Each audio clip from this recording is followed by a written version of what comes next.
Honorable members, our dignitaries, this is a special sitting convened in terms of Rule 15 of the Standing Rules, which reads as follows. At the first sitting of the legislature each year, the Premier must deliver an address on the state of the province. Furthermore, in terms of Rule 15 subsection 2, which reads as follows. This is a special sitting solely designated to receive a state of the province address delivered by the Premier. Rule 18 subsection 3 read as follows. The only business that may be conducted at a special sitting will be the business for which it has been designated. I also want to explain the evacuation procedure in the event there's an emergency. In case of an emergency or on hearing an emergency alarm, please note the following. The Sergeant at Arms, together with the service officers and protocol officer, will assist honorable members and visitors to evacuate the house, galleries, and the city hall. Stay calm, do not panic, do not use the lifts or use the stairs. When told to evacuate the building, do so in an orderly manner and walk promptly to the assembly point at Beyers Nodi Square. Wait for roll call for accountability and last instruction. The evacuation exit routes for main building are the Albertina Sisulu Street, Risik Street, Piazza, down the red carpet, and the Helen Joseph Street. Do not use the lifts in that eventuality. I'm not trying to send panic buttons, but I'm just saying this is procedurally in terms of this sitting of the Gauteng Provincial Legislature. Honorable members, I would like to introduce the South African Police Service Choir, who will be leading us in singing the national anthem in terms of Rule 8, subsection 1, subsection B, which reads as follows. The national anthem must be performed at the beginning of the opening and closing of the legislature each year. Can I therefore request that members of the South African Police Service Choir takes up their positions? And I will request that members and guests to stand up for the singing of the national anthem as soon as the choir is here. The choir, you can take up your position.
of our best students in Gauteng for the 2017 matric exams, Ms. Linky Pulubje, who is a student medical practitioner from Soshanguve. I'm not sure wherever you are, Linky, can you stand up and wave to the house?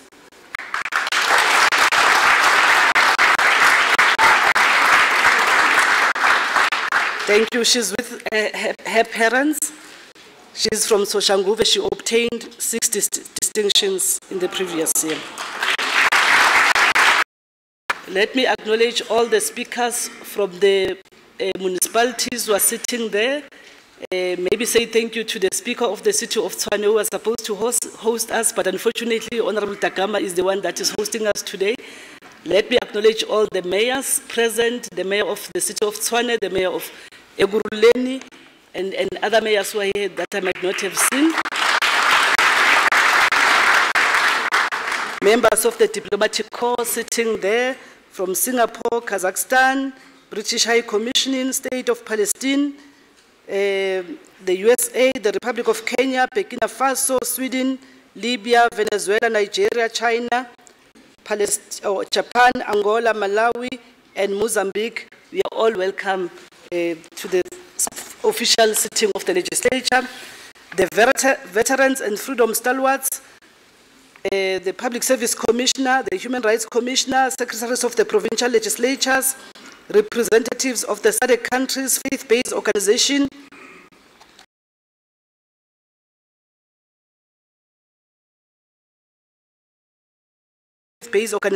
the youth organization, leaders and academics from all Gauteng institutions of higher learning, NGOs, Vita Basadi winner, and all welcome.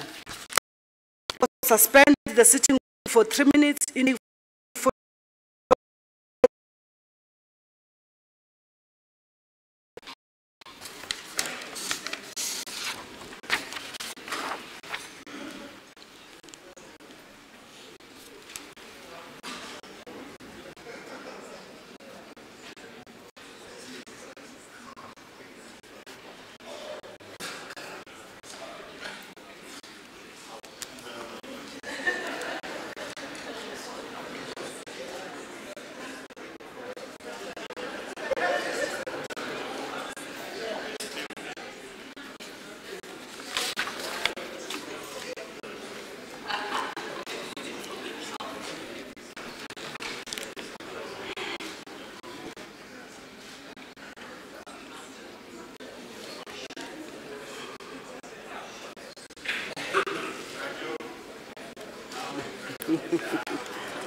photographers, I only gave you 3 minutes. When you are standing, you are eating on your time.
Can we leave the chamber, photographers?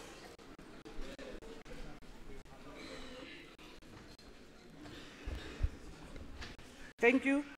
Let me also acknowledge the former Speaker of the Gauteng Provincial Legislature, who is here with us, Mamlindiwe Masego. You're welcome. Oh, I see also Mr. Trevor Fowler, our former Speaker as well. Thank you very much for coming. I also saw our former Deputy Speaker, who is also our veteran, Mam Sophie de Bruin. Thank you for coming. In our midst, we also have the President of SALGA, Councillor Mpotawu. You are also welcome. Ladies and gentlemen, allow me now to call upon our Honorable Premier, Honorable David Makhura, to address the House. Over to you.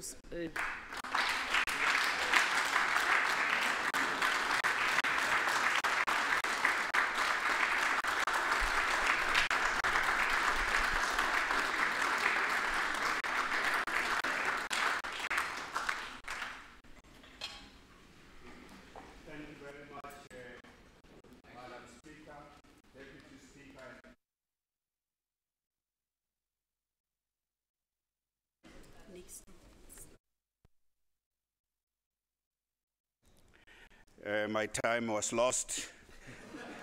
Thank you, Madam Speaker, Deputy Speaker, and the Chief Whip, the leaders of political parties in our legislature, fellow members of the Executive Council, executive mayors of our municipalities who have been able to join us here together with the President of the South African Local Government Association, honorable members of this legislature, distinguished guests, the people of our province. Tobela, Dumelang, Dimacheroni, Abshen, Sanbonani, Molweni, Lochani, Huye More, good morning. I also acknowledge our guests who are in the auditorium and in the City Hall. The election of President Cyril Ramaphosa on the 15th of February this year heralds the new dawn of hope, renewal, and change for our country. The President very appropriately described this historic moment during his inaugural State of the Nation address on the 16th of February as follows, and I quote, "We should honor Madiba by putting behind us the era of discord, disunity, and disillusionment. We should put behind us the era of diminishing trust in public institutions and weakened confidence in leadership. We should put all the negativity that has dogged our country behind us because a new dawn is upon us. It is a new dawn that is inspired by our collective memory of Nelson Mandela and the changes that are unfolding. As we rid our minds of all negativity, we should reaffirm our belief that South Africa belongs to all who live in it. For though we are a diverse people, we are one nation," close quote. Fellow South Africans, I sincerely believe President Ramaphosa is the kind of leader South Africa needs at this moment, given the nature of the challenges our country faces. Let us all support him across party political affiliation and ideological divide. We in Gauteng are deeply humbled and highly encouraged that much of what the President outlined in his State of the Nation address constitutes the core of our program for radical transformation, modernization, and reindustrialization. Emboldened by the President's call for renewal and change, we shall act with greater determination to increase momentum on the following programs we have been pursuing.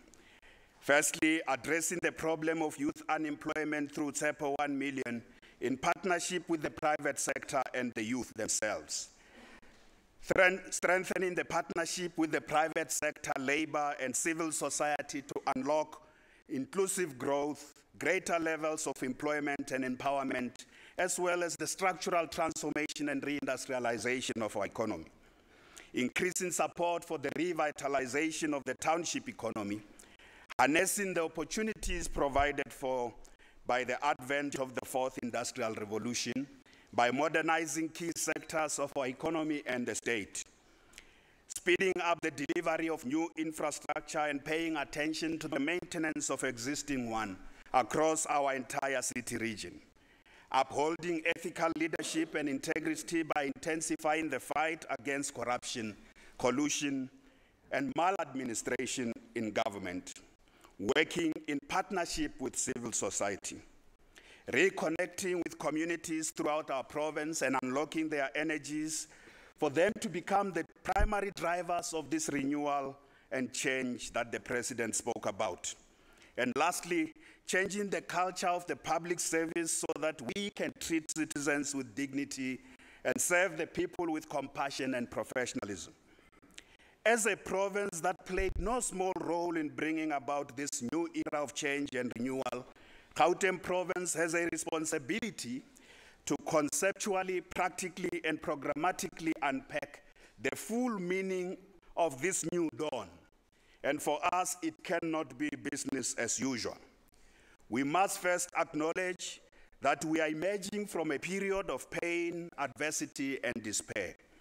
It has been a difficult and trying time for our citizens, for businesses, and even for those of us who have been afforded the opportunity and responsibility to serve our people in government. Speaking about myself as a father and family man living in this province, I know that life has been tough for parents who have the responsibility to put bread on the table for their families and for raising their children. The price of food, electricity, and transport has been skyrocketing, placing enormous stress on family finances. This has increased the incidences of urban poverty and food insecurity in our province. Our approach to dealing with poverty has to change. It cannot be business as usual in this regard. It is also necessary to say that we must look for VAT zero rating of more foodstuffs and basic necessities if we are to ensure that our people are cushioned from these high food prices, electricity prices, and transport costs. Despite the fact that our economy has created a massive 300,000 jobs between 2014 and 2016, and another 400,000 jobs between 2010 and 2014, we must acknowledge that momentum has slowed down in our growth trajectory, owing largely to the tough economic conditions, especially in the aftermath of the downgrade of our country in 2017. There are clear signs already that a new dawn is upon us, thus instilling this renewed confidence in our country's economy. All key players in the economy, including labor, business, and consumers, are willing to work together under the leadership of President Ramaphosa to get South Africa working so that our economy can work for all our people. This new dawn should usher in the total renewal of the public service and fundamental change in the way citizens experience governance, including strengthening accountability and integrity of public officials and public servants, so that we can avoid fatal disasters such as the Life Esidimeni tragedy. The new dawn is about drawing inspiration from the life of Nelson Mandela, who had an amazing ability to turn adversity into opportunity, war into peace, enemies into friends, despair into hope, tragedy into a force for positive change. In his book, A Time for New Dreams, Ben Okri, the distinguished African scholar and writer, says the following about learning from adversity and difficult times. I quote, "The need reminds us that great civilizations can be built on great failures. It also reminds us that adversity is not the end of the story, but where there's courage and vision, the beginning of a new one, a greater one than before. Difficult times do one of two things to us. They either break us or they force us to go back to the primal ground of our very being. Adversity wakes us up. It reminds us not of who we think we are in our vanity, but of who we are in our simplicity.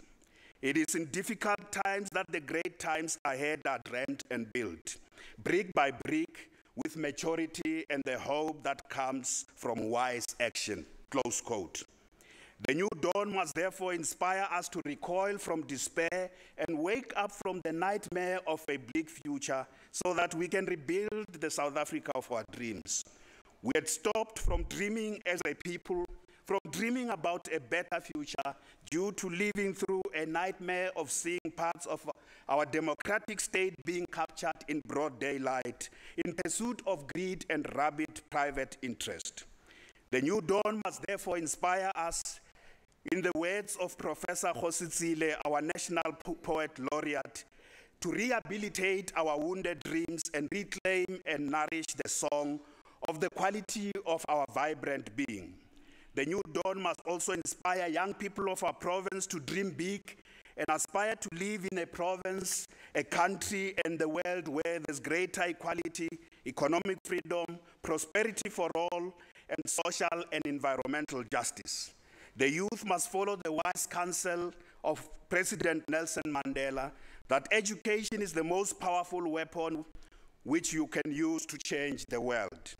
They should know that there's no shortcut to self-development and self-empowerment.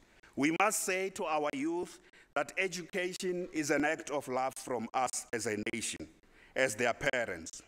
Through education, young people will be empowered to play a meaningful role in society and pursue their dreams regardless of the circumstances of their birth, as part of preparing our children for a better future. Our province has achieved 95% universal access to grade R.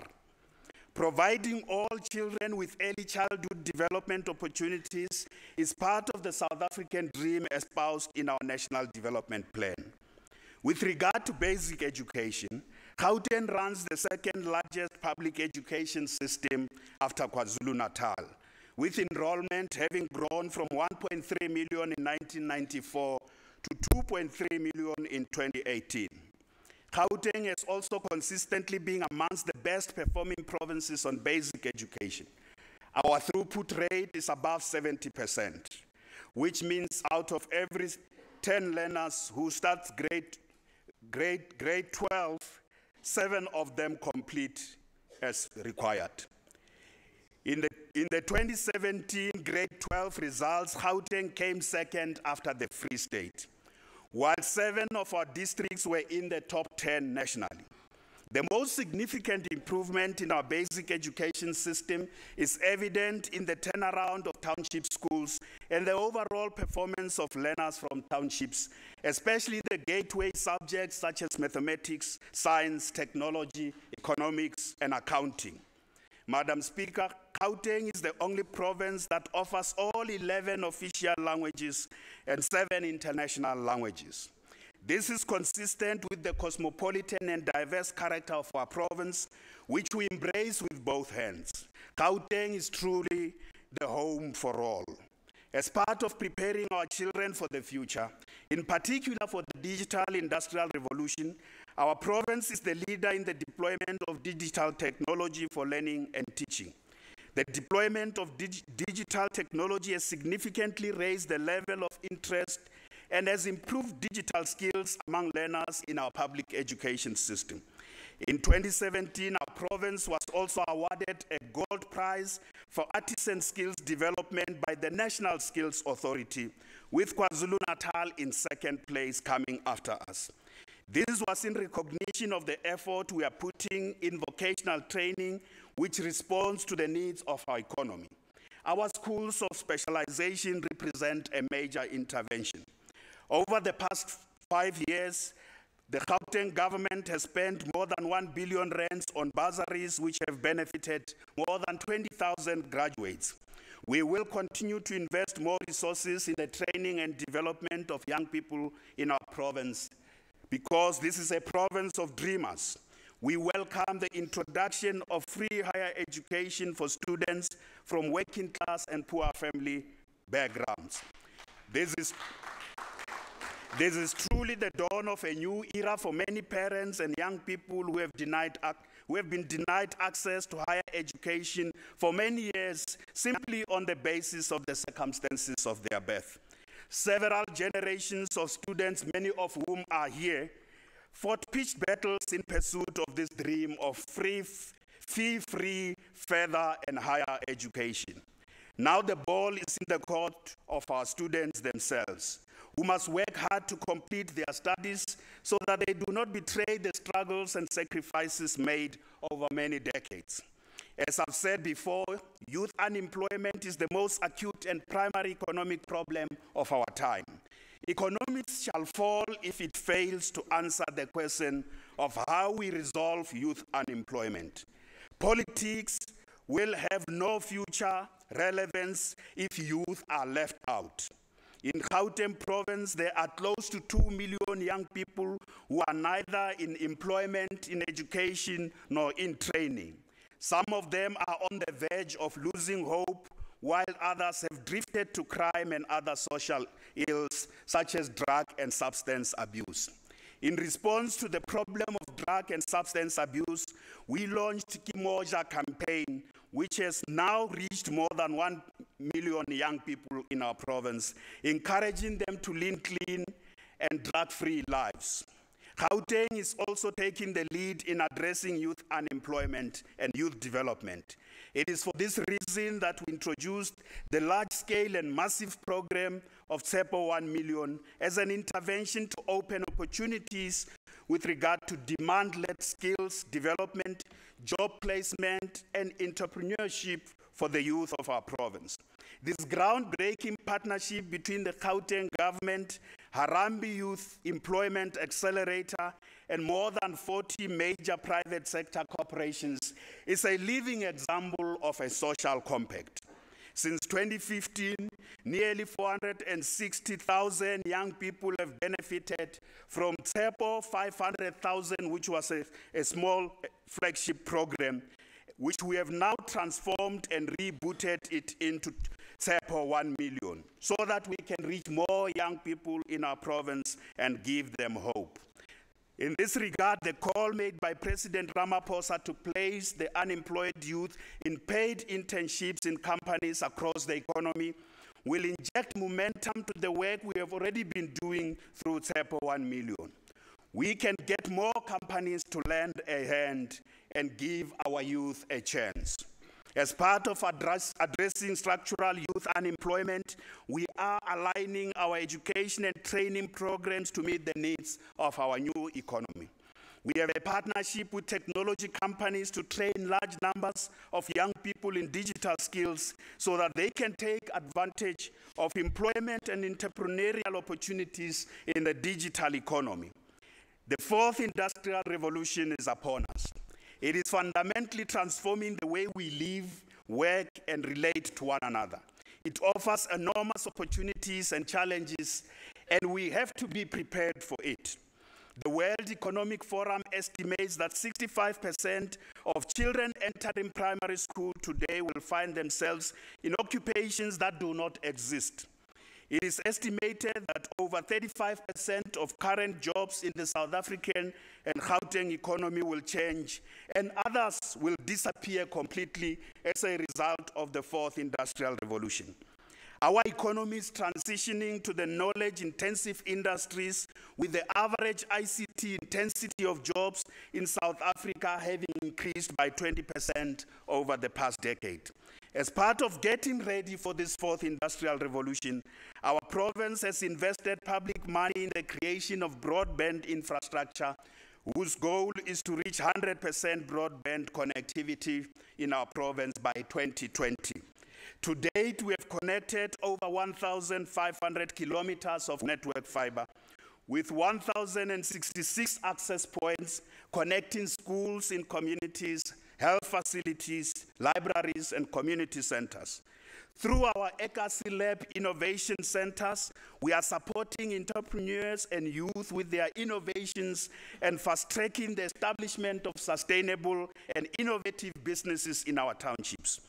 honorable members, during my many visits to firms as part of Ntirisano, I met black entrepreneurs who own companies that are involved in cutting-edge innovation and globally competitive advanced manufacturing activities. These companies are doing this right here in our province, right here in our country, and right here in our continent, Africa. For instance, Teddy Daka runs ANSYS, which is a black-owned cybersecurity company that is among the major new players in the global cybersecurity industry.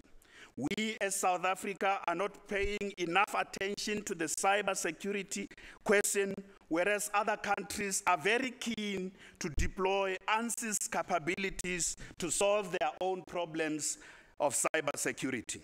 I also visited another company, the TUB Tab, a black women-owned software company run by two women, Ms. Tutu Kumalo and Ms. Nana Sabelo. This company has developed advanced defense information technology systems for Southeast Asia's economic tigers. It trains and employs mainly young people. This is a young but very promising business in the digital economy. Women are making a powerful statement. Honorable members, women are making a powerful statement that they too want to take a lead in the digital economy. In December last year, I also visited a South African black-owned technology company, .com, which manufactures fiber optics in Watlu near Mamelodi, Bokasi. This is another amazing story of the fourth industrial revolution and the digital economy unfolding in our own province, in our own country, in our own continent, right in the township of Mamelodi. This company is owned by, amongst others, Mr. Kudusela Piche, who is an entrepreneur doing a lot of work in our townships. Amongst other issues Mr. Kudusela Piche is dealing with is that he's running a renewable energy business in Atteridgeville. As you would know, honorable members, renewable energy is also another new sector of the economy of the future. He is part of that special crop of entrepreneurs that are bringing new industries of the future into the township economy. We are delighted that Mr. Piche has committed to training and placing 1,000 young people in his businesses this year. Mr. Piche is truly lending a hand to open pathways for our youth. I want to say to Teddy, to Tutu, to Nana, and Mr. Piche, who are both here, all of them here today, please, they are coming here to say to this house, please send us as we prepare our country for the fourth industrial revolution. They are coming here to say, please send us. Tumatina, that's what they are saying. Tumatina. I also want to acknowledge my special guests of honor, honorable members. This is a team, a dream team of young innovators and future inventors from Saibono Clubhouse, a member of the MIT-based Clubhouse network representing grade 10 and grade 11 learners. These are only grade 10 and grade 11 learners in the inner city and township schools of our province. These young people are Sfiso Nkabinde, Carlos Kanyemba, Favor Okwara, Perfect Zikali, Ayanda Shongwe, and Sandy Lendlovu. These young people are in the house. Where are my young people? Please stand up. Where are they? Madam Speaker, you have misplaced my young people, please. Honorable members, these are young dreamers who inspire me greatly. They are already involved in the Internet of Things, even when they are still at school. They are involved in artificial intelligence. They are involved in learning and applying coding language, software engineering, and the development of applications that are used in the advanced manufacturing of machines. I've seen them in action. They are involved in this, and yet they are still at school. They are my heroes. And they are saying to us as a province, please send us to the world. They are the future of our province. I would like to congratulate the South African-born Elon Musk, who recently launched the first of nearly 12,000 Starlink satellites that could bring super-fast internet access to the world. Elon is very proud of his link with our country, our province, and our capital city of Tshwane. I see the mayor is here. I want to say to Elon, and recently he reminded President Donald Trump that he is South African. I want to say to Elon, please lend a hand in linking our economy to some of the world's best innovation ecosystems out there in the world, so that we are not left behind. As Gauteng province, we have already had engagements with cutting-edge innovators based at Silicon Valley in San Francisco, California, in the United States, as part of enhancing our innovation ecosystem. In this regard, we have enlisted the support of the Ghanaian-born African-American Dr. Thomas Mensah, who is a world-acclaimed inventor who pioneered the deployment of fiber optics technology in information and communication systems, giving rise to the current digital revolution. Dr. Mensah will help us to take the Gauteng Innovation Hub to the next level. We have also been working with our own technology entrepreneur and businessman, Dr. Andile Ngaba, who is mentoring young innovators and incubating technology startup companies right at the Silicon Valley. This year, we will send 20 techpreneurs to the Silicon Valley, where they are going to join the rest of the world, so that we too can be there in the forefront of the digital revolution. Honorable members, let us have the courage to dream big and act with compassion. I dream of a provincial economy where the needs, aspirations, and energies of the majority of our people constitute the creative force for change and transformative economic growth. If Gauteng is the hub of South Africa's economy, the townships are the heartbeat of Gauteng. I dream of townships being spaces where there's a vibrant culture and dynamic local economies underpinned by the state-of-the-art infrastructure. We are already acting together with township communities and investors to turn townships into havens of sustainable socio-economic development and self-empowerment of our communities. The people in the townships need real jobs and thriving businesses where they live. They need state-of-the-art schools, libraries, clinics, hospitals, houses, roads, and other social amenities right there. They need reliable, efficient, and affordable public transport. For township residents, the new dawn must represent a major facelift in the infrastructure in their areas, as well as the look and feel of their own townships. And this has to happen as part of our renewal and revitalization program for our townships. The Gauteng provincial government and municipalities have been the leader in our country in the revitalization of township economies. Between 2014 and 2017, public procurement spent on township enterprises increased from 600 million to 17 billion. The number of township businesses which are doing business with government has increased from 642 in 2014 to 4,182 in 2017. Honorable members, we have also helped many township businesses to formalize and register as proper businesses. The introduction of the Township Economy Awards has stimulated huge interest among township businesses, which compete to showcase their services and products. The awards have also contributed to the growth of township businesses through financial support as well as access to markets. Our work as the champion of the township economy in our country has also given rise to a serious wave of entrepreneurial activity in our townships, especially amongst the youth. And this is borne by the evidence as follows.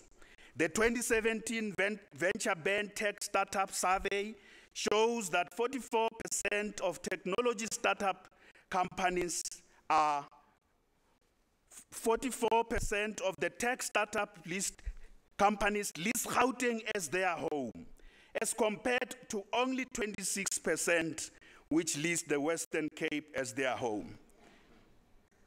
The survey also indicates that 53% of startup businesses are owned by black young entrepreneurs that are based here in Gauteng. And again, in comparison to the Western Cape, the number is much smaller. The critical issues for the township economy and black startup businesses and youth startup businesses is the issue of funding and access to the market. The initiative on the township stock exchange is in its final stage in partnership with the private sector. We as a province have also completed a feasibility study on the establishment of a provincial state bank which must focus on funding of SMMEs, township enterprises, women and youth-owned businesses, because the Gauteng enterprise propeller has never met this dream, and we have to rethink it completely. Another major problem facing township businesses is the mushrooming, honorable members, the mushrooming of unregulated businesses owned by foreign nationals. Township people are raising this everywhere. This is a matter we must address boldly and decisively to enforce our bylaws and trading regulations. Many township entrepreneurs are being squeezed out of business by these unlawfully operating businesses owned by foreign nationals. This year, I will lead the inspection in all the townships of any businesses that are operating illegally, and we are going to shut them down.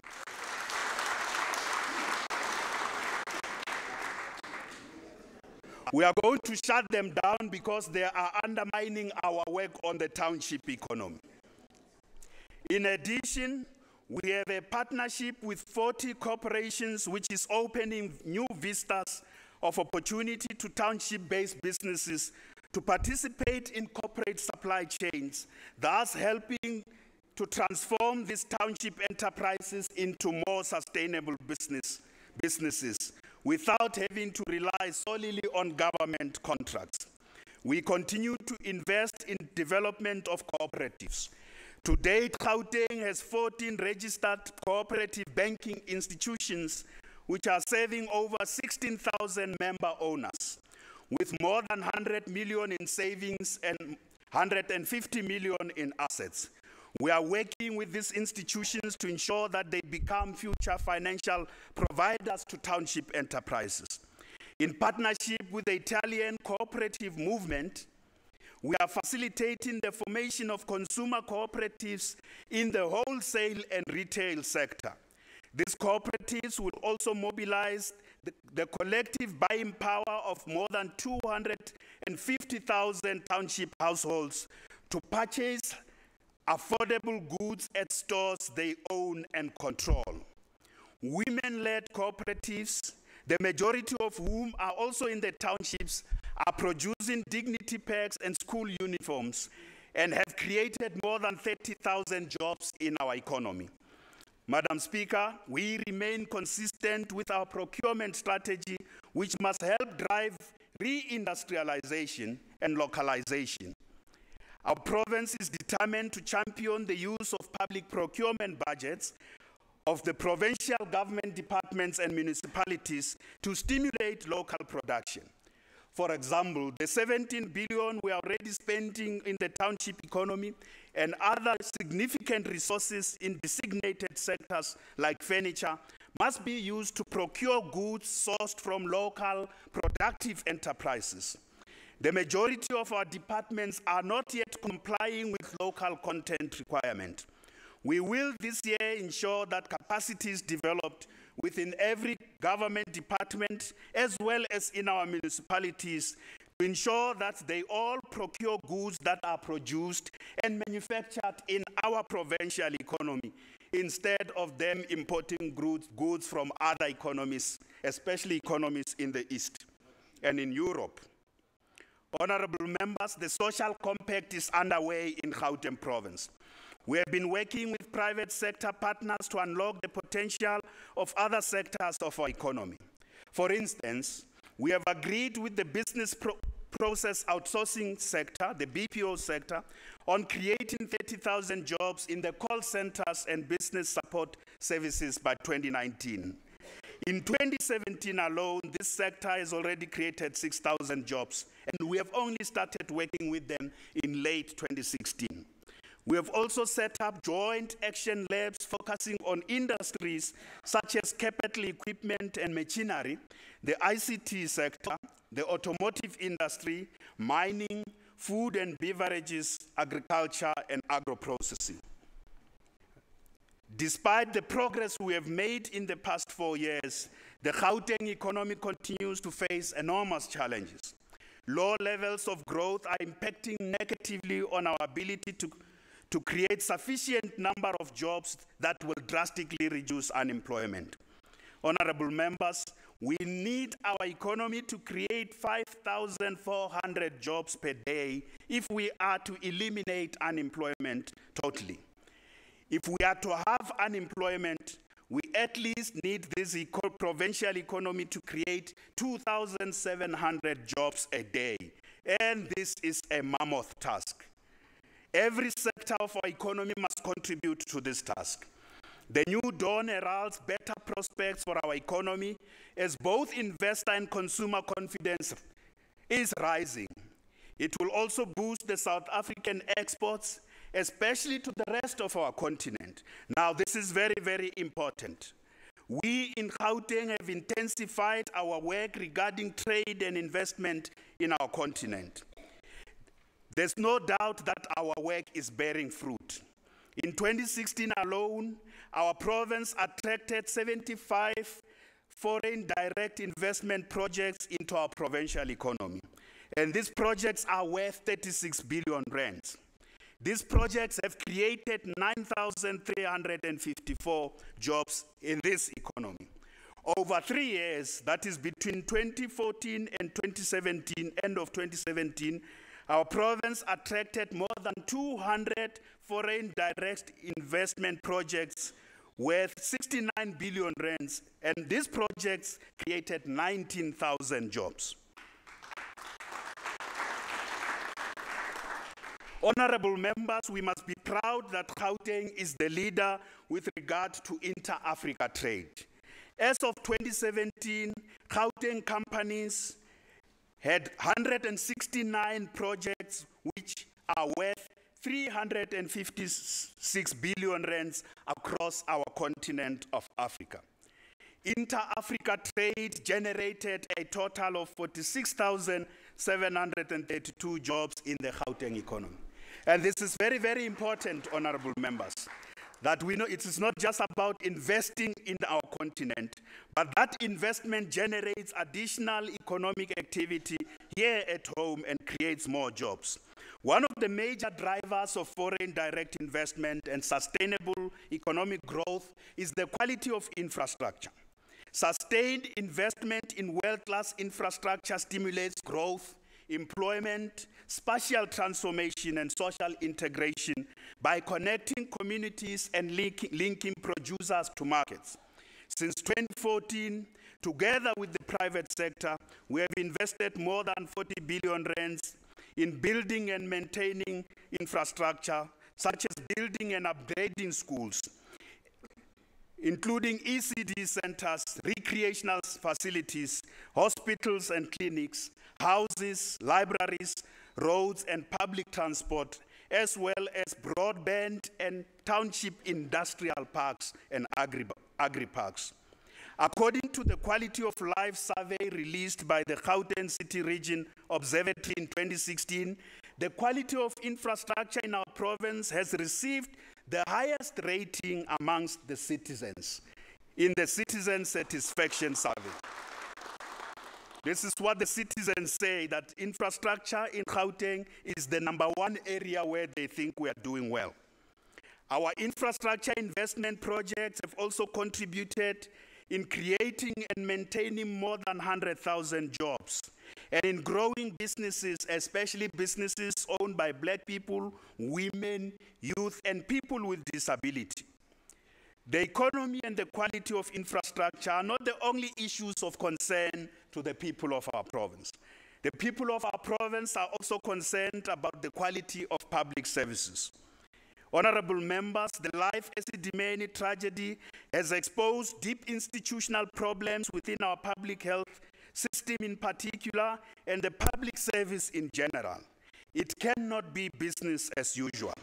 Serious governance failures have compromised the quality of care of millions of people who depend on our public health system, especially the poor and the most vulnerable sections of our society, such as those who use mental health services.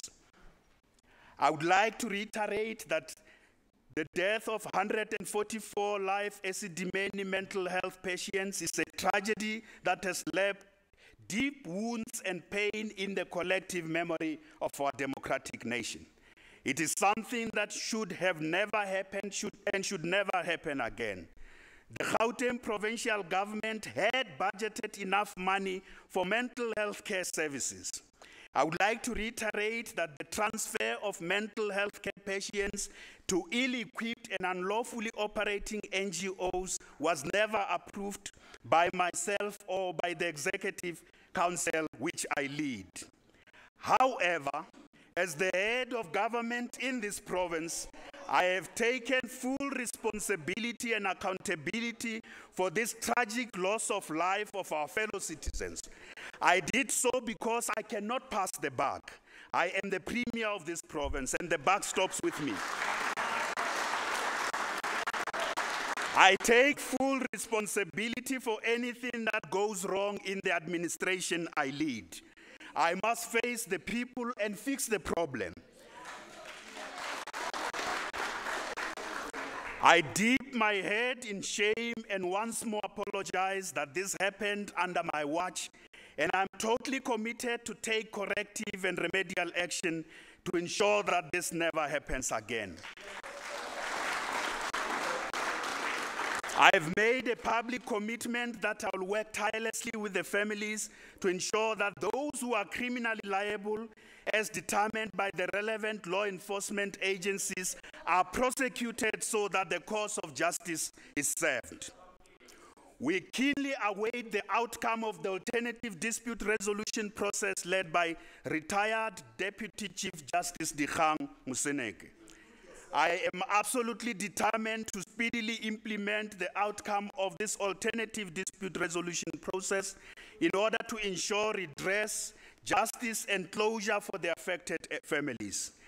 After consultation with the family committee, I will appoint an independent curator who will ensure that all the decisions of retired Deputy Chief Justice Moseneke are implemented without delay. How a nation cares for the most vulnerable in society is a defining feature of the values of that nation.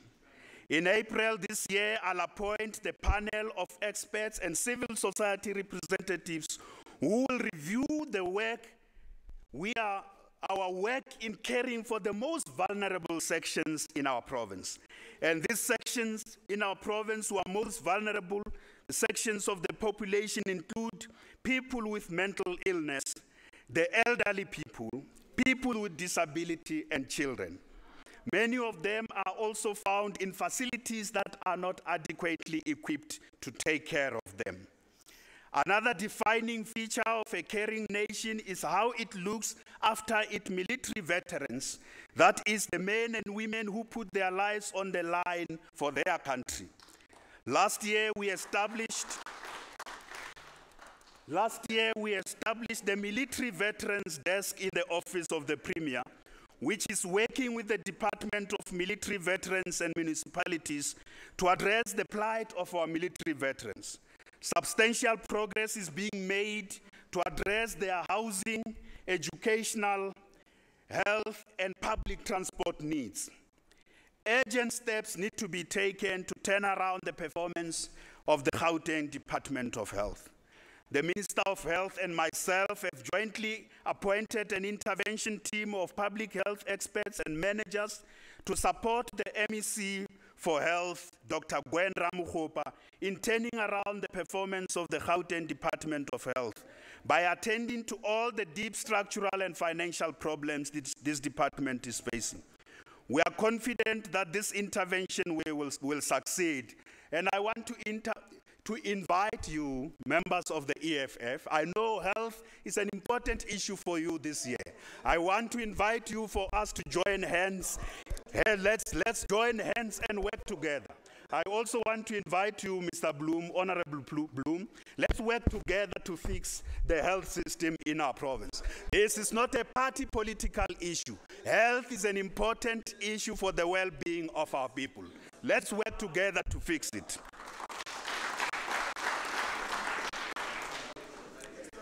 The Life Esidimeni tragedy has brought to the fore that there are some of our public health workers and public officials, including politicians, who treat patients and citizens with disdain and disrespect. This is totally unacceptable, and it's not representative of the tens of thousands of healthcare professionals and workers who are compassionate and dedicated to public service excellence.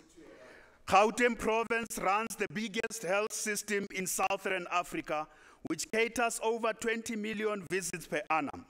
It has several centers of excellence which should be appreciated and strengthened even as we turn around the performance of this system. In the recent period, there have been more reported incidents of racism, xenophobia, and gender-based violence in our province. The fact that our province also has the highest level of inequality undermines social cohesion and nation building. As Gauteng province, we will continue to roll out programs that promote social cohesion and nation building. The Gauteng Annual Carnival, which we call the Social Cohesion Carnival, continues to grow. In 2017, the carnival was attended by a cultural mosaic of 35,000 people representing different communities and national groups who celebrated our National Heritage Day together and showcased their rich cultural diversity. The carnival is the best standard on how we should celebrate all our national days. And we celebrate the carnival in Tshwane and work very well together with the mayor. We want to grow the carnival to 50,000 people by 2019. 50,000 people by 2019. Madam Speaker, the cultural and creative industries contribute to social cohesion, nation building, and economic development. Almost 40% of cultural and creative workers in South Africa are based here in Gauteng. The industry contributes 30 billion rands to the Gauteng economy. Our province continues to host some of the finest cultural events, including the Joy of Jazz, Muretili Jazz Heroes Concert, Go West Festival, the Delicious Food Festival, the Afro Punk Festival, and may you forget this, no, Fill Up FNB Stadium by Casper Nyovest. Collectively, these events create almost 25,000 jobs which benefit mainly young people. The cultural and creative industries also constitute an area which offers huge economic opportunities for many young people who are creative, talented, and entrepreneurial. It is in this sector of our economy where many of our youth from townships and villages across South Africa have overcome poverty and disadvantage, and they have realized their dreams. It is also in this sector that many young people are harnessing opportunities offered by the Fourth Industrial Revolution, especially in the new media platforms, to unleash their creativity and talents. Let us celebrate also the phenomenal success of of Purple and the Black Panther as world-class productions that tell stories of Africans and black people. This is important to counter racial stereotypes.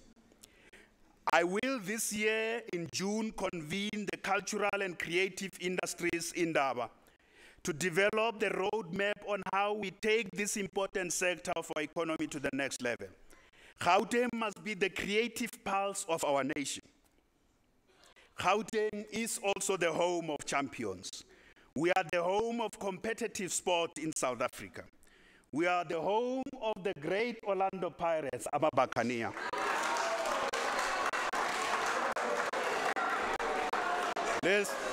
We are the home of the spectacular Kaizer Chiefs, Amakos. We are the home of the flamboyant Mamelodi Sundowns, Abafana Bestyle. Abafana Bestyle. We are the home of West University, the Clever Boys. We are the home of Supersport United. We are the home of Supersport United, Matsatsanza Apitori. Not to forget that we are also the home of Muroka Swallows.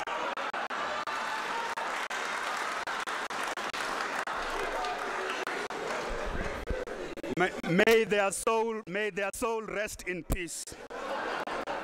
We are also the home of Jomo Cosmos Ezinkosi. We love our soccer with passion. Honorable members, we are also the home of the Blue Bulls.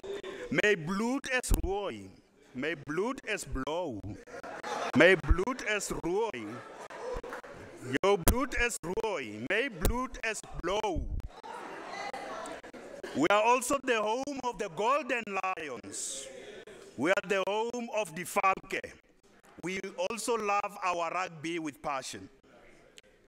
Sport is a great unifier and nation builder.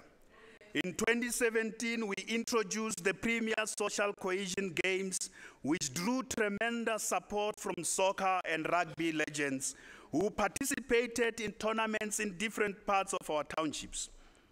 We also had the inaugural Tambo Soncini Solidarity Games, which celebrated international solidarity between the people of Italy and the people of South Africa. These games will be annual to bring South African and Italian youth together to showcase their talent. At this point, I would like to thank the South African Rugby Union, the HIP Alliance, the African Diaspora Forum, for enlisting the participation of our legends in both soccer and rugby in the Social Cohesion Games. This is another example of an emerging social compact. I want to challenge other sporting legends in golf, in cricket, in boxing, the cyclists, the bikers, the netballers, and the marathon runners to come to the fore and lend a hand in building a movement for social cohesion in our province. The time we face is an interesting and challenging time. This is the time, to paraphrase J.F. Kennedy, this is the critical time that we must answer the question about the new dawn. And that question is not what can the country do for us, but what we can do for our country. Honorable members, we reiterate our commitment to prudent financial management of public resources, because these resources, these finances don't belong to us. They belong to the public. We should do so through ethical leadership so that we can inspire public confidence in the way we manage financial resources. I am happy to report that Gauteng has been experiencing sustained improvement in audit outcomes since 2014. The recent Auditor General's report gave 2/3 of our departments and entities clean audits. 2/3 of our departments and entities have received clean audits, coming second only to the Western Cape. Now, this is the only time the Western Cape emerges in my speech.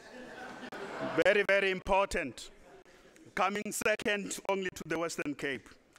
This is a tremendous achievement as we continue in our quest to achieve 100% clean audits. The main area of concern for me remains wasteful and irregular expenditure, Honorable Moriarty. I know we are together there on that, fighting wasteful and irregular expenditure, as well as delays in payments of service providers, and delays in the disciplinary processes and criminal prosecution of those who are involved in corruption. This is a matter that I want to assure you will receive greater attention in 2018. According to the recent report by the National Department of Health, even with all the problems that our Gauteng Department of Health is having, Gauteng is the #1 province on national core standards on the ideal clinic, now only followed by KwaZulu-Natal. Followed by KwaZulu-Natal, not the Western Cape. On clean audits, I give it to the Western Cape. 80% I know.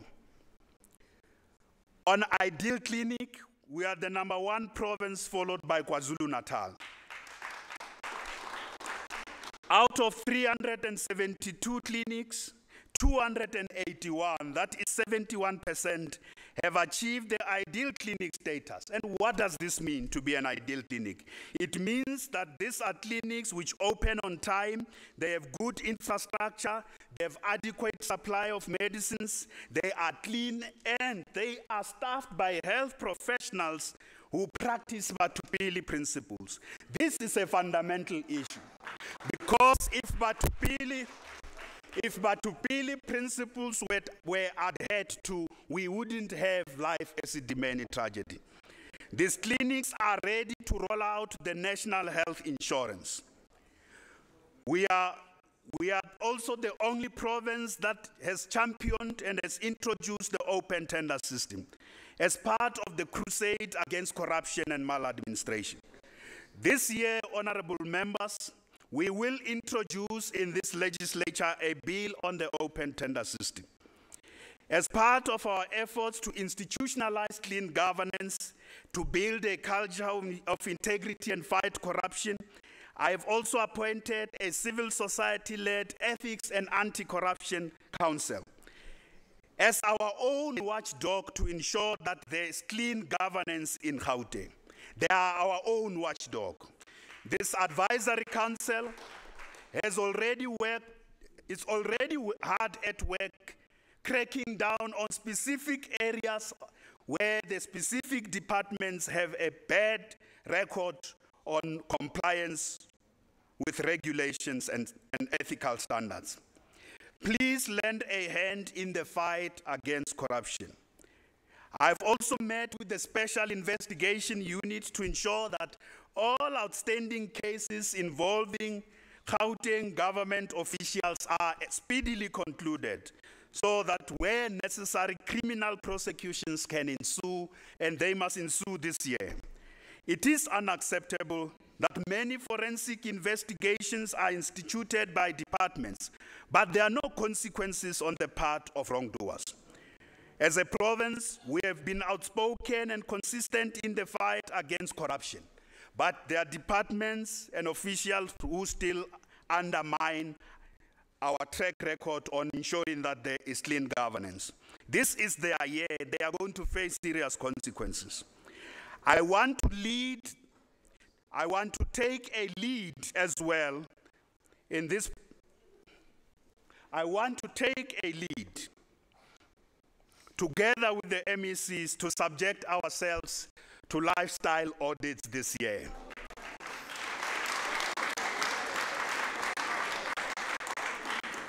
And I want to call on you, all members of this House, let us voluntarily subject ourselves to lifestyle audits, all of us. Let us do that. Let us do that, all of us. Because our province must take a lead in building, we must take a lead in ensuring that there are high standards of service delivery, accountability, integrity, and ethics in public office. I will meet on Wednesday with all senior managers across the Gauteng provincial government, from director level to heads of departments. I am doing this in order to ensure that there is a renewal of the public service. And all our public servants must understand and internalize what has happened with the Life Esidimeni tragedy. And they must understand that they have a responsibility in ensuring that there is nothing that happens in the public service that jeopardizes the lives of citizens.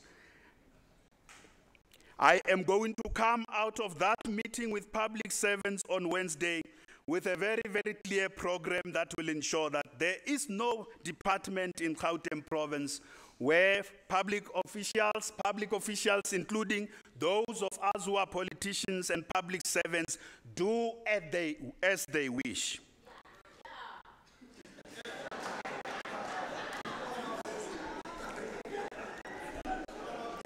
Because the citizens are getting a raw deal from some of us in our province.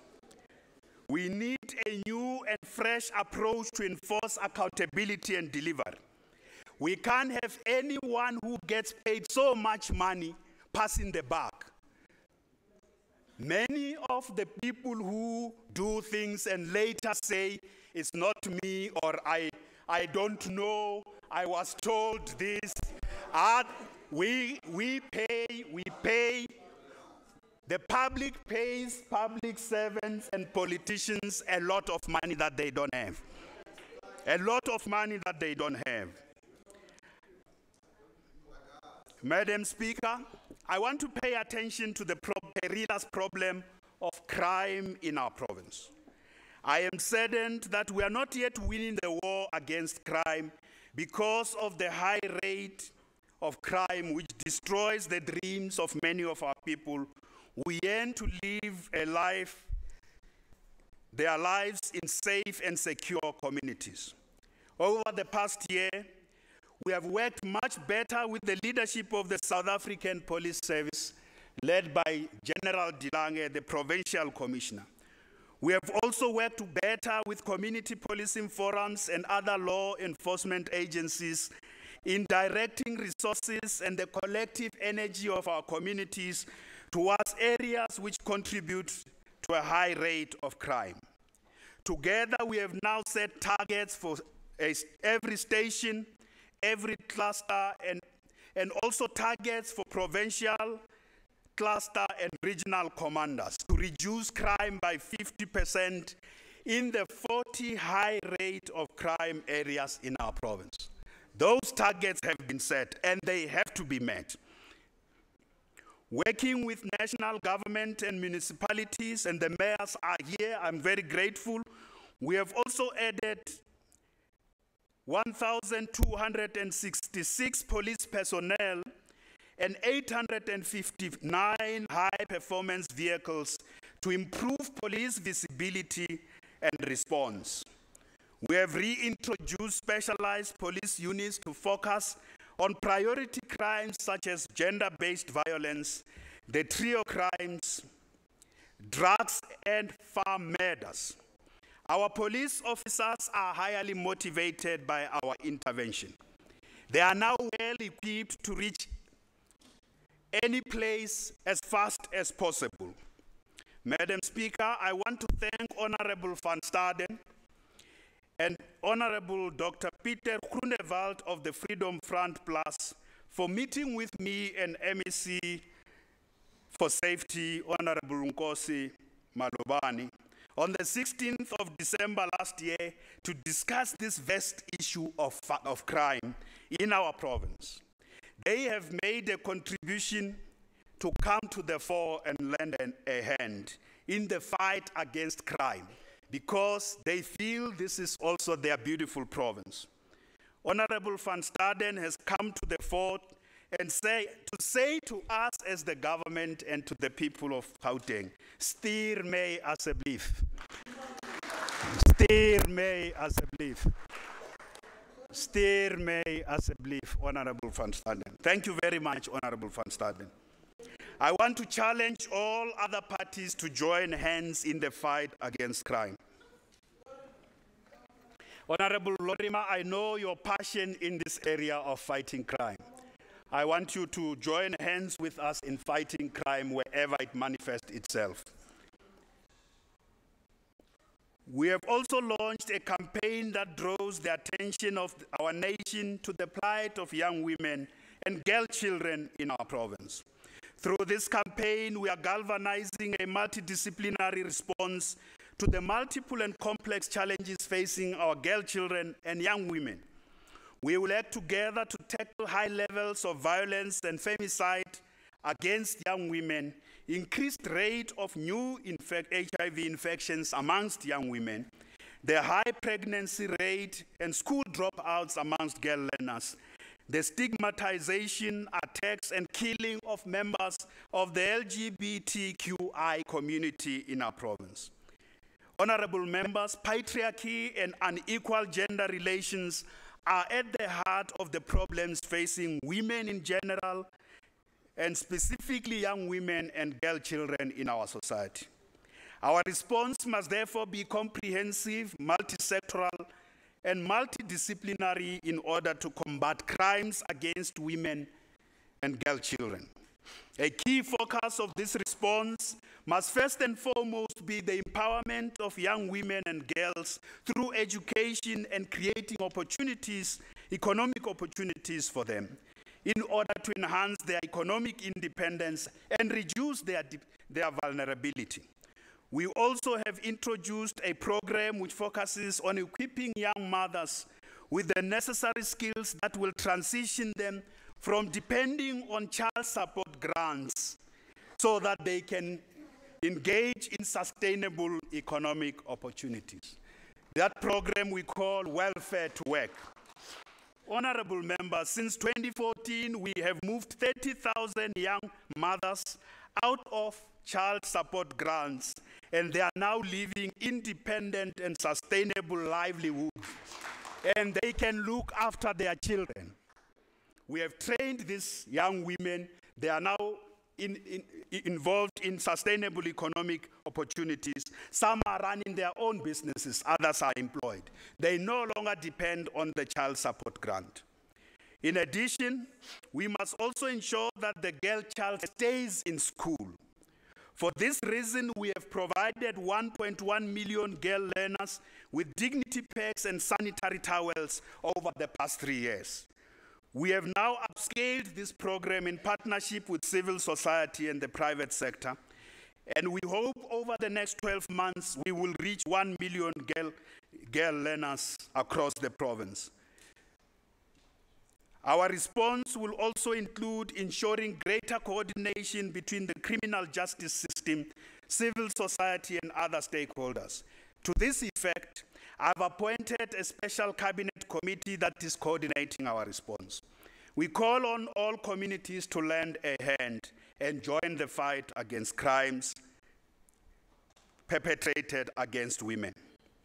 Our programs on women empowerment are comprehensive and integrated to address social, economic, political, and institutional impediments to gender equality. Currently, the Gauteng provincial government spends 23% of its goods and services budget on businesses owned by women. We would like to achieve a target of 30% by the end of our term. 23% of our budget is spent on businesses owned by women. Over the past 3 years, 108,000 women have also benefited from employment opportunities in our public employment programs. And 2,600 women-owned businesses have benefited from infrastructure, hospitality, tourism, cultural and creative industries with whom we are working together. Women are also the primary beneficiaries of our housing delivery, social security, our health and educational programs. For instance, this year alone, 54% of the bursary allocation for higher education students in Gauteng, supported by our government, are female students. So 54% of the bursaries have gone to female students.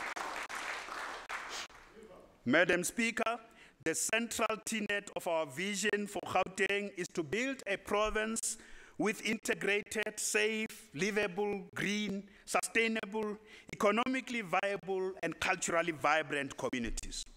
Since 1994, Gauteng has delivered more than 1.2 million RDP houses, which constitute 30% of the national housing stock. Over the past 3 years, we have delivered 60,430 housing units and 28,000 service sites. I certainly know that this is not enough. Due to the high rate of urban migration, which has led to the situation in which the housing backlog remains at 540,000. In order to deal decisively with this backlog and transform spatial patterns in our province, we have now introduced what we call post-apartheid cities and mega-human settlement projects. A total of 31 new mega-human settlement projects have been approved for all the 5 development corridors of our province. These projects will yield more than 700,000 housing opportunities over a 5-year period. To date, we have already launched 7 new mega-human settlement projects. In Ekurhuleni, we have launched 3 of them. The mayor is here of Ekurhuleni, Leopold, Daggafontein, mind the name, Daggafontein, mind the name, Daggafontein, and John Dube. We have launched 3 in Ekurhuleni. In West Rand, we have launched 2 of them, Montrose and Elijah Bagai. In Johannesburg, we have launched 1, River Sands View. And in Tshwane, last week, we launched Rama City. Rama City. This will be followed by the Vaal River City and Lanseria development projects whose planning is currently underway. We are delayed there largely by the sanitation issues, sanitation issues from water and sanitation.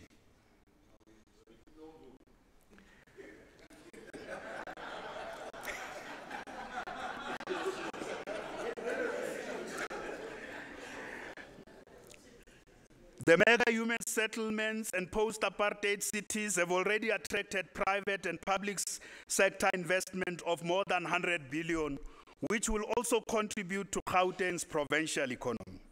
We are also paying attention to completing what we call legacy projects that are spread throughout our province. These are smaller projects which come with problems that have been there for over a decade. Our country needs a fresh approach to the resolution of the land question, which has been at the heart of the struggle against colonial conquest and racial oppression. The land question. We welcome the resolution of the governing party's 54th National Conference on the expropriation of land without compensation. Honorable members, we welcome the resolution of the governing party's 54th National Conference on expropriation of land without compensation.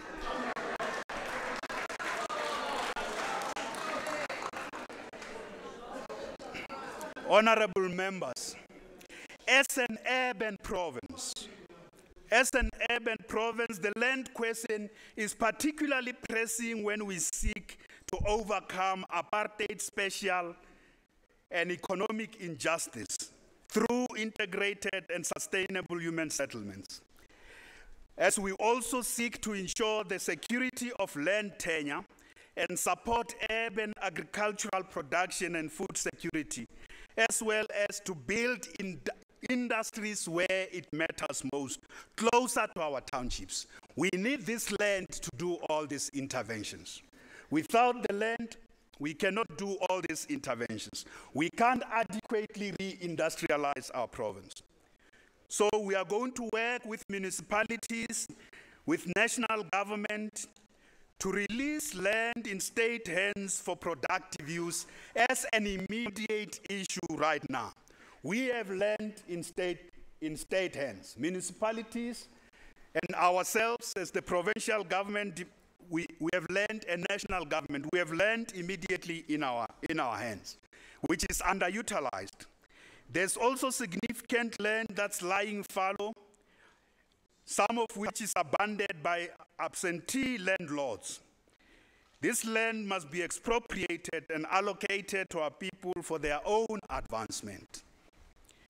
During our interaction with communities through Ntirisano, many people have come to the fore to say to me as the Premier that we must make land available. They've made this call to MEC Paul Mashatile.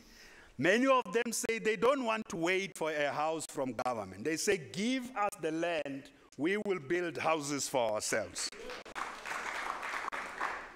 We are indeed going to respond to this call to give those of our people who want to build for themselves land. But there are also many who say they want to use this land for productive economic activity. I also want to add that we also need land in well-located areas such as key economic centers, and this land must be used for public interest, and some of which must be expropriated for public interest in order to build integrated human settlements and post-apartheid cities. In other words, we can't put these new cities and these new human settlements in the periphery, away from everything. We must make sure there's land that's well located, closer to economic opportunities. And I want to assure you, honorable members, this we will do with a great deal of responsibility. With a great deal of responsibility. No illegal land invasions will be allowed. No illegal land invasions. We want to work with you, the EFF, on this issue to address the land question, but don't allow illegal land invasions. Don't allow that. One of the unacceptable practices in the provincial government departments and some of our municipalities is the underspending on allocated infrastructure budgets. The terrible consequence of which is to forfeit the money back to our national treasury. This is a grave injustice for which there must be and there shall be consequences.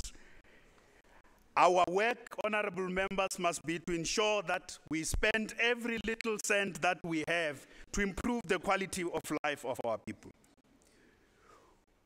We want to usher a modern, integrated, reliable, safe, and affordable public transport system in Gauteng. We are working together with our municipalities to roll out the BRT system everywhere in Gauteng, as in the metros in particular, to expand the Gautrain and integrate the taxi industry into the mainstream of our modernized public transport system, which will be operated under a single transport authority soon.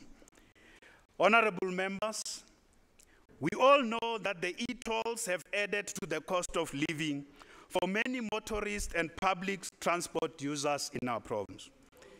The new dawn must also bring a solution to this protracted and unresolved problem of e-tolls.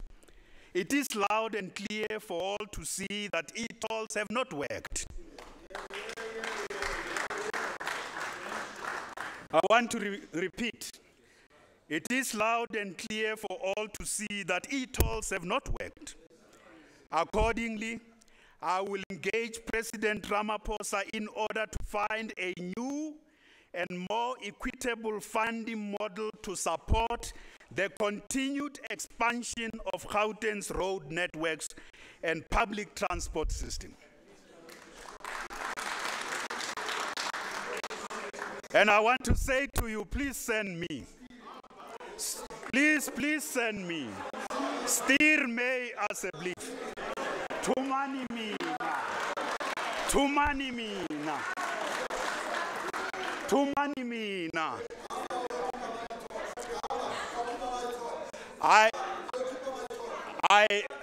I want to say to you, please, tumamina. Can we allow Madam the Speaker, Premier to wind up, members, Madam please? Speaker, climate change is a reality. It is amongst the dominant trends that trouble our world today. Together with rapid urbanization and fast-paced technological change, risks posed by climate change need a comprehensive global and local response. We have to change our lifestyles in order to protect our planet and its finite resources as part of implementing the UN Sustainable Development Goals. In this regard, the most urgent and pressing challenge for the Gauteng City region is to guarantee the security of supply of both water and energy. The recent study by the Gauteng City region suggests that we are more vulnerable as the economic engine of South Africa, particularly to this question of water crisis. We mustn't only think that it is Cape Town. We are extremely vulnerable. And urgent action is therefore required to avoid this crisis befalling on us, the crisis that has befallen the Western Cape, the Eastern Cape, and other parts of our country. We have no luxury of waiting, or we cannot shift the blame. We have to act together now. In this regard, next month I plan to meet with all the mayors and water experts to discuss our comprehensive plan as the Gauteng City region to deal with this situation right now. Next month, I'm meeting with all the mayors, and I want to commit all the mayors here in front of you. They must not act with complacency. We are not immune to this crisis. So every municipality and every mayor must act with a great deal of seriousness and urgency. And I hope we will understand this challenge and not wait until it is too late and then start blaming others when we could have done something about the problem. We call upon communities, government, and businesses to use water sparingly. In this regard, we need to harness new technologies to address a range of issues such as water treatment, wastewater management, issues of sanitation, harvesting rainwater, and the fundamental problem of aging infrastructure in our province. Because we lose lots of water as a result of aging infrastructure. With regard to energy security, clean and renewable energy solutions are the only way forward. There can be no turning back on this important question. Our provincial government and municipalities have to push forward with far greater determination in implementing our jointly agreed energy projects for this city region. Gauteng provincial government and its cities were honored to be elected the co-president of the metropolis, which is the World Association of Major Metropolitan Regions and Cities, at the 12th World Congress in Montreal in 2017. Our participation in the metropolis will help us to benchmark our performance amongst the best of our peers in the world with regard to managing urbanization, building inclusive economies and livable cities, promoting social cohesion, and implementing the 17 Sustainable Development Goals of the United Nations. In August this year, honorable members, we will host a meeting of the board of the metropolis, which will be attended by more than 130 governors and mayors from major cities, metropolitan regions, and city regions in the world. The meeting will give our province the opportunity to add its voice as we address global issues facing our time, such as climate change, rapid urbanization, rapid technological change, improving access to quality education and health, as well as tackling growing inequality and poverty. Gauteng must take a lead again on many of these issues facing our globe and our continent. Gauteng must also assert itself more strongly on issues affecting our people in the province. Honorable members, I hold a strong view that oftentimes we have allowed a situation in which our province gets a raw deal. For instance, the size of our provincial legislature has remained fixed at 73 seats, whilst KwaZulu-Natal stands at 80 seats. This is so despite the fact that Gauteng population is now the biggest since 2011. Even with the equitable share, we have not received our fair share. We haven't received our fair share, even with the equitable share. We are yet to receive our fair share. Honorable members, I call upon all of you across different political parties to join me in standing up for the people of Gauteng, because this is what we are elected to do, to stand up for the people of our province. I would like to call on all mayors in our province to work together with us to represent the interests of the people of our province, regardless of the political party that is in charge in any particular municipality. I want to repeat, we must represent our people regardless of the political party in charge in any municipality. And we must work together and work together well. And I'm saying this because there are mayors who are finding it difficult to work outside the prism of party political partisanship. There are mayors from different parties, who are finding it difficult to work outside the prison of party political partisanship. If you want me to name them, I will tell them in a meeting. I've told them already. I've told them in the meeting already.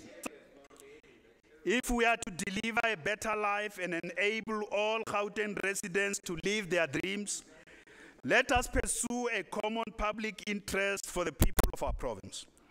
We must stop being prisoners of our own party political affiliations. Gauteng needs mature leaders who can work together without worrying about the next election. This province needs mature leaders who can work together without worrying about the next election. Madam Speaker, let me return as I conclude to Ben Okri. In his poem, A New Dream of Politics, he has the following to say, open quote, "They say there's only one way for politics, that it looks with hard eyes at the hard world and shapes it with a ruler's edge, measuring what is possible against acclaim, support, and votes. They say that there's only one way to dream, for the people to give them not what they need, but food for their fears. We measure the deeds of politicians by their time in office. But in ancient times, they had another way. They measured greatness by the gold of contentment, by the enduring arts, laughter at the hearts. But we live in times that have lost this tough art of dreaming the best for its people. Or so we are told by cynics and doomsayers who see the end of time in blood-red moons. We dream of a new politics that will renew the world. Under their very suspicious gaze, there's always a new way, a better way that's not been tried before, close quote. So the new dawn requires not only that we dream again or rehabilitate our wounded dreams, it also calls for new dreams that imagine a civilization beyond the present, a new civilization that is premised on equity and social justice, which puts the primacy of human well-being above anything else. The new dawn must also calls for a new dream of politics in which public officials uphold a high standard of accountability, integrity, ethics, and they show respect and listen to citizens. This is the politics that we must choose over other politics. And I choose this politics of a new dream over other politics. In conclusion, I would like to call on all of you to lend a hand in working for a province and country of our dreams. I thank all the dreamers, young and old, who refuse to succumb to despair and adversity. I thank all those who refuse to give hope. Let us be the province of hope, renewal, and change. I thank the people of our province for giving me the opportunity to serve them. You, the people, are the ones who hire and fire politicians. We serve you, we serve at your pleasure. It is the people who hire and fire us. It's not you. It's the people who hire us and fire us. You, the people, and we serve at their pleasure. I would like to thank my wife, my children, and my entire family for giving me the support as I strive to serve the people of our province to the best of my ability with honor and distinction. I also thank Team Gauteng sitting in the front benches, the MECs, and Team Gauteng includes the MECs, but also the mayors in our province who are joining there. They are part of Team Gauteng. I thank them for their commitment, collaboration, and loyal service to the people of our city region. I would like to thank the DG, the public servant in chief, the HODs in our province, the special advisors, and all staff in my office for their hard work and support. I would also like to thank members of this legislature for their robust and constructive feedback. They always ensure they hold us accountable so that we can meet the expectations of our citizens. Lastly, Honorable Speaker, I hereby convey my deepest gratitude to the Health Ombuds, Professor Makhura, the retired Deputy Chief Justice Dikgamu Seneke, all the families affected by the Life at Sedimeni tragedy, and the civil society groups that have been involved in this painful process. With deep pain, you have walked this difficult path with us as we seek to right the wrongs and find redress, justice, and closure for the affected families. I thank you for holding us accountable and answerable. Let us walk this last mile together. God bless Africa. I salute you. Thank you very much.